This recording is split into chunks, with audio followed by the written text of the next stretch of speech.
Good day. Welcome to Westchester Talk Radio. I'm John Marino. We are produced by Sharc Creative, made possible by Robeson Oil, the house that service built, by Lipolis Electric. Don't be left in the dark. Get Lipolis. By Hightower in Westchester, managing your wealth through a fiduciary standard. By White Plains Hospital. By Michael Labriola, Landscape Design and Construction. And by Tompkins Mahopac Bank. We are joined by the numbers guy, Steve Greenberg. Steve Greenberg, Pollster, Siena Research Institute at Siena College outside of Albany. Their latest poll has been conducted. The newest numbers are out. Steve, welcome back. Happy holidays. Happy Hanukkah to you and yours. What are the most important issues facing New York State residents during this holiday 2021 season? Well, thank you, John. It's always a pleasure to be back with you and your viewers and listeners, and happy holidays to everybody as well. We asked voters to tell us, now that the legislature is going to be going back to Albany next month to start the new session, the first session for Governor Hochul, who'll give her first State of the State address on January 5th.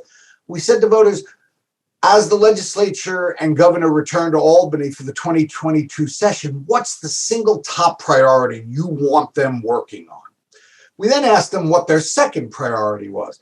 But what we find is, whether it's just the top priority or one of the top two priorities, the clear winners are creating economic opportunity for New Yorkers and fighting crime. 26% of New Yorkers say fighting crime is their top priority. 26% say that creating economic opportunity is their top priority. When we look at the top two, 49%, nearly half of New Yorkers say that creating economic opportunity is one of their top two priorities.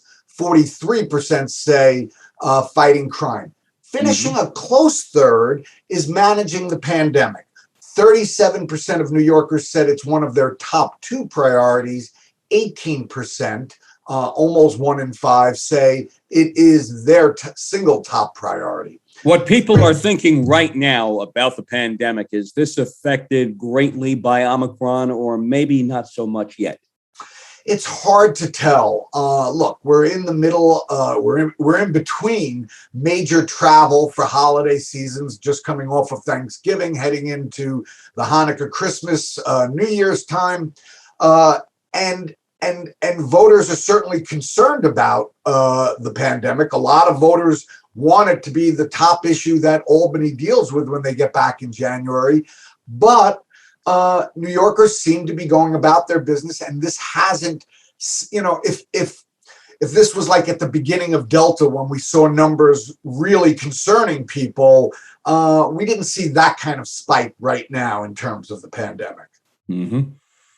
We seem to be in the middle of variants at this point, too, besides being in the middle of the holiday season.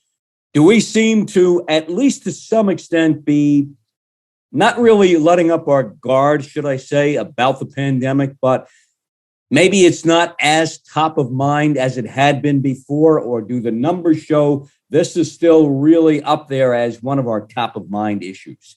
Well, I mean, it is the third top priority for New Yorkers for Albany to address. I think, we're nearly 2 years into this pandemic.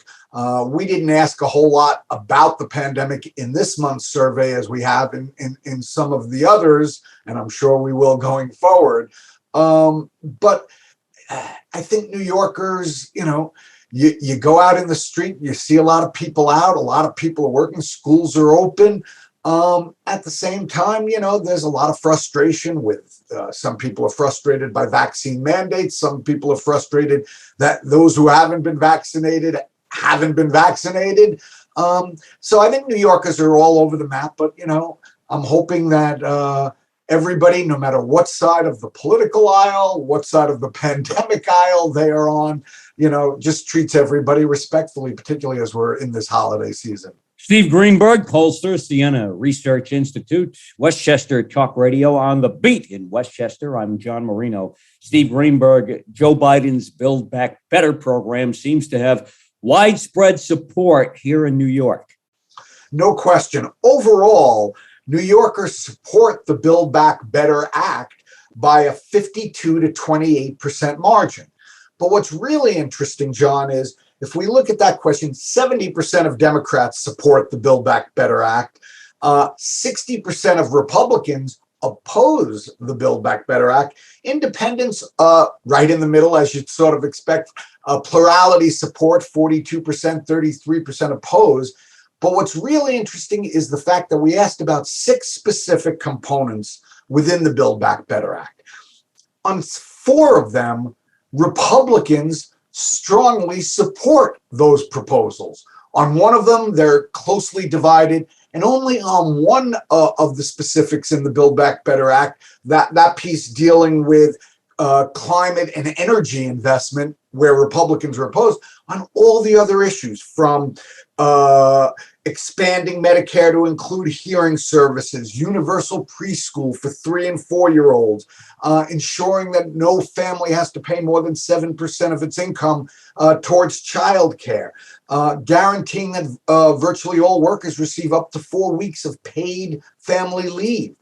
All 4 of those issues have huge off-the-chart support from Democrats, huge support from independents, and strong to huge support among Republicans. For example, 84% of Republicans support expanding Medicare to including hearing aids. 66%, 2/3 of Republicans support ensuring that no family has to pay more than 7% for its child care. So it's interesting. We asked the question, do you support or oppose the Build Back Better Act first? Then we asked about the 6 components. It'd be interesting to see if we asked about the 6 components first and then asked about the overall, do you support or oppose the act after, might have had a different result. But clearly New Yorkers support everything that's in it, and a strong majority of New Yorkers support the overall bill and passage of the overall bill. Makes you wonder what people and Republicans in more conservative areas like Idaho and South Carolina might think, as opposed to a Republican in New York, New Jersey, or Connecticut. We're talking still Republican, but Republicans of a different vein in different regions of the country. Interesting, those numbers there that you came up with. Now, the race for a governor in New York State getting hot and heavy. The primaries are about 6 months away. General election, 11 months away.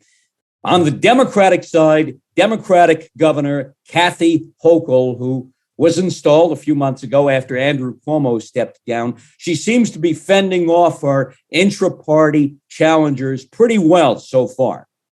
Let me talk against myself for a second, and that is to say, we are very early.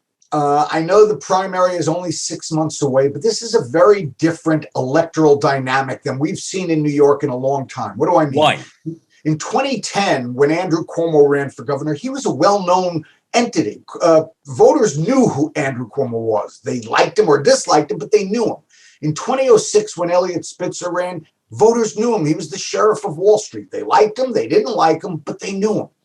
We're heading into an election right now, 6 months away from a Democratic and a Republican primary, where virtually none of the candidates are particularly well known. The most well-known potential candidate is the soon-to-be former mayor of New York City, Bill de Blasio, who is the best known among all of the potential candidates on the Democratic or Republican side, but he's not liked. Mm-hmm. So he may be the most disliked, right? Exactly. Best known, most disliked.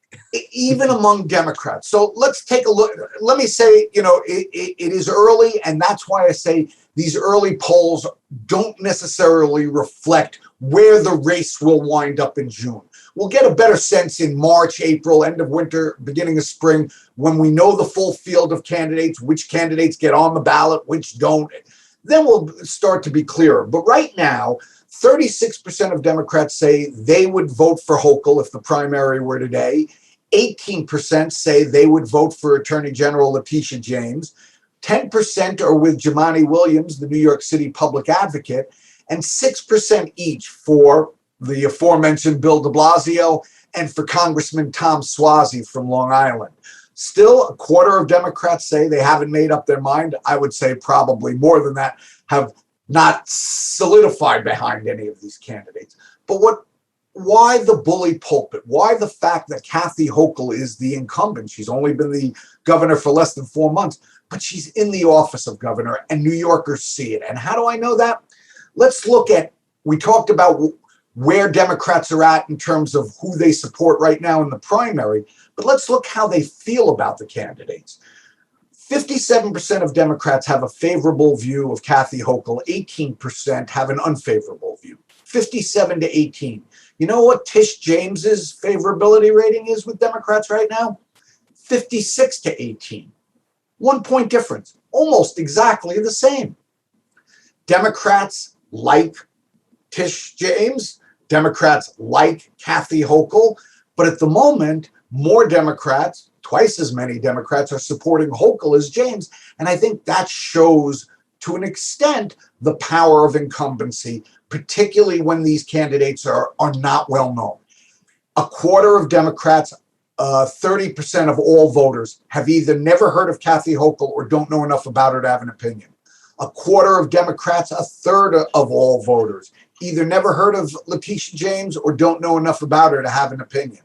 When we get down to Jumaane Williams, half of Democrats have never heard of him or don't have an opinion. 60% of Democrats have never heard of or don't have an opinion about Tom Suozzi. Campaigns are all about educating voters. And over the course of the next few months, we're going to see these campaigns, these candidates activate their campaigns to a lesser or greater degree. And the ones who do a better job of it are likely to be at the front of the pack as we move closer to June.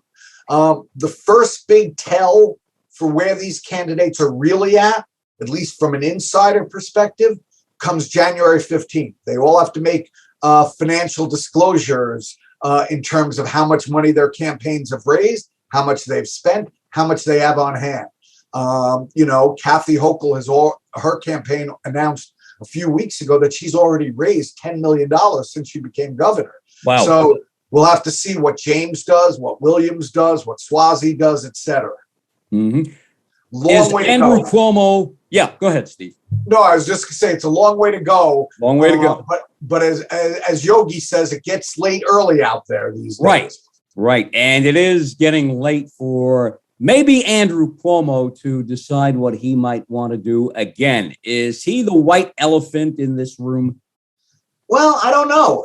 What I will say is that for the first time in more than a decade, we did a statewide Siena College poll that did not include in any way, shape, or form the words Andrew Cuomo.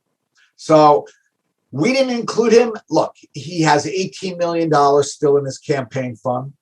We know he is following everything that's going on very closely because that's who he is.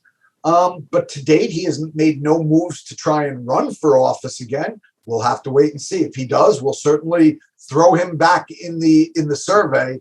But at the moment, it doesn't seem like there's a need to. Over to the Republican side. Seems like Andrew Giuliani is still the best known amongst the GOP candidates so far. Well, yes and no.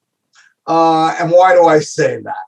Because it's a little unrealistic to think that 30% of New Yorkers have a favorable view of Andrew Giuliani. 46% of New Yorkers have an unfavorable view of Andrew Giuliani, and only a quarter of voters don't know enough to have an opinion or never heard of him. When we look at Lee Zeldin, he's got a 20 to 17% favorability rating. Nearly 2/3 of New Yorkers don't know enough about him to have an opinion. Rob Astorino ran for governor. 16 to 15 favorability rating, 69, more than 2/3 of New Yorkers either never heard of him or don't know enough about him to have an opinion. Andrew Giuliani has never run for office, has never held office. I believe that despite the fact that our callers say, do you have a favorable or unfavorable view of Andrew Giuliani? Voters, the people we're calling here, do you have a favorable or unfavorable view of Rudy Giuliani? Because there is no way that nearly half of New Yorkers have an unfavorable view of Andrew Giuliani. I don't think 1 out of 100 New York voters could pick Andrew Giuliani out of a lineup.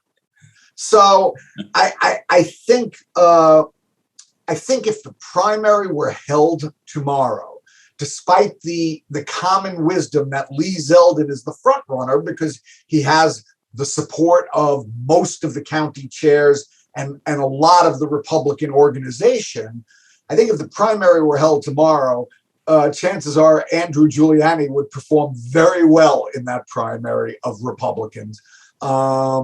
In fact, among just Republicans alone, Andrew Giuliani's favorability rating is 48 to 24, 2-1 Wow. favorable. But again, I think that's if the primary were held today. The primary is still 6 months away. Giuliani, Zeldin, Astorino, there are some other candidates in the race as well, potentially. They're going to raise money. They're going to spend money. They're going to educate Republicans. So by June, Republican primary voters are going to know Lee Zeldin. They're going to know Andrew Giuliani. And then I think, again, the polling will make more sense as we get into the spring and get closer to the election and voters start to know, the Democratic voters start to know their candidates, Republican voters start to know their candidates. No surprise with the numbers about how New Yorkers want to see the national elections go next November, who Democrats would prefer to be in control of the House of Representatives and the Senate. Same with Republicans, too. Absolutely. But there is an interesting little take on this. Right now, 52% of all New Yorkers say they want to see the Democrats maintain control of the House. 37% say they want to see the Republicans take over. For the Senate, it's a little stronger. 56%, up from 52, say they want to see the Democrats continue to control the Senate. 35%, down a couple points from 37, say they want to see the Republicans take over the Senate. So while by a 15-point margin, New Yorkers say they want to see the Democrats maintain control of the House, they say that by a 21-point margin for the Senate. Why? Democrats are just as strong. They support both. The Democrats maintaining control of both. Republicans are just as strong. They support Republicans taking control of both. Independent voters, by a 43 to 36% margin, only a 7-point margin, but by a 43 to 36% margin, independent voters want to see Republicans take control of the House. And by a 44 to 36-point margin, 8 points, they want to see the Democrats maintain control of the Senate. So there's a 15-point difference there. Independents by a 7-point margin say, Republicans, we want to see Kevin McCarthy as the next House Speaker. By an 8-point margin, New York independents say, no, keep Chuck as the majority leader. We're good there. How much does inflation figure into all this? Well, we asked voters about inflation in a couple ways. One, we asked them, we talked earlier about how there's the support for the Build Back Better Act. We asked them if they thought the Build Back Better Act would increase, lessen, or have no effect on inflation. And by a strong plurality, nearly half of voters, 47% say the Build Back Better Act would increase inflation. Only 13% say it would lessen inflation. And another 21% say it wouldn't have any effect. So essentially, you have 41% of New Yorkers saying it will increase inflation, 34% saying, well, it'll either leave it where it is or bring it down. But we ask voters right now, how serious a negative effect is inflation having on the nation's economy? 81% say it's having either a very or somewhat serious negative effect on the economy. And that's across the board.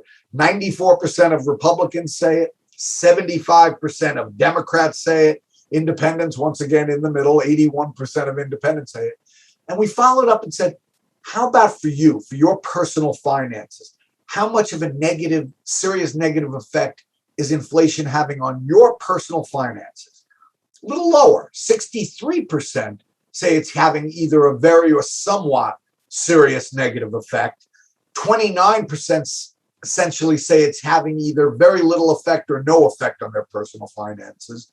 And again, even a majority of Democrats, 51% of Democrats, 65% of independents, and 81% of Republicans say inflation is having a very or somewhat serious negative effect on their personal finances. So, and in the end, that's what it comes down to, right? How does inflation affect me? A variation of all politics is local.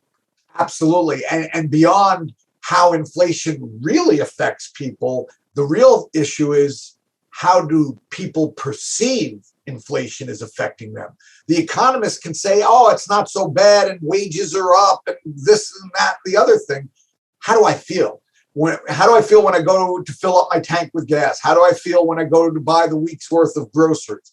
That's what New Yorkers are saying in these questions. And two-thirds of them, nearly two-thirds of them, are saying, this is affecting me in a negative way, in a serious negative way. Steve Greenberg, Siena Research Institute. For the first time in 2 years, it looks like New Yorkers seem to think this state is heading in the right direction. Well, no, actually, we took a little turn on that this month. Right now, only 41% of New Yorkers think the state is on the right track. 45% think we're headed in the wrong direction. Not a lot of change from last month. Last month, it was closer to break even, 44 right track, 43 wrong direction. So down 3 points on the good side, up 2 points on the bad side, and a net 5-point movement. But we've been seeing it over the course of the last 6 months, this downward trend. It was really interesting. Right before the pandemic, voters were very negative on the mood, the direction of the state. While we were in those early stages of the pandemic, it flipped, and New Yorkers thought, we're behind New York. We're heading in the right direction. We're doing the right thing. We're moving in the right way. And we saw that for the first year of the pandemic. But as we came into the second year, and certainly, since the spring and summer with all of the issues regarding the governor, the Delta, the economy, the trend has been sort of negative. And it's even more negative in terms of how voters feel about the country right now. Only 34% of New Yorkers think the country's headed on the right track, compared to 56% who say we're headed in the wrong direction. After 2 years of variant after variant, like we said, Delta, Omicron, what came before, what still might come. Yet, do New Yorkers seem to feel overall that the worst of the pandemic is behind us, or is this still a wide open question? I think it's a wide open question. As you know, John, we've asked about that specific question in months past, and we'd see swings in it depending on what was going on at that time. Given that Omicron had just barely become an issue when we were going into the field with this poll, we didn't include it. We'll certainly come back to that in January to take a look, depending on where circumstances are at in the state. But certainly we have seen numbers going up in New York State over the course of the last month or two in terms of, positivity rates, New Yorkers getting infected with COVID. We'll just have to see where it goes and hope for the best. Steve Greenberg, again, happy holidays. Great to have you, and we'll talk in the new year. Thanks. Happy New Year to you and all yours, John. Thank you. Steve Greenberg, Siena Research Institute, Siena polling. Outside Albany is the Siena Research Institute at Siena College. Steve Greenberg, Pollster at Siena Research Institute. I'm John Marino, Westchester Talk Radio. On the Beat in Westchester, produced by Sharc Creative, made possible by Robeson Oil, the house that service built by Lipolis Electric. Don't be left in the dark. Get Lipolis by Hightower Westchester, managing your wealth to a fiduciary standard. Also by Michael Labriola, landscape design and construction of Armonk by White Plains Hospital, and by Tompkins Mahopac Bank. Catch all of our Westchester, Rockland, Putnam, Dutchess, Orange, and Fairfield County programming on our YouTube channel, Sharc Creative YouTube, and download our app. We have one now. Take it with you anywhere and everywhere you go. It's called Westchester Talk.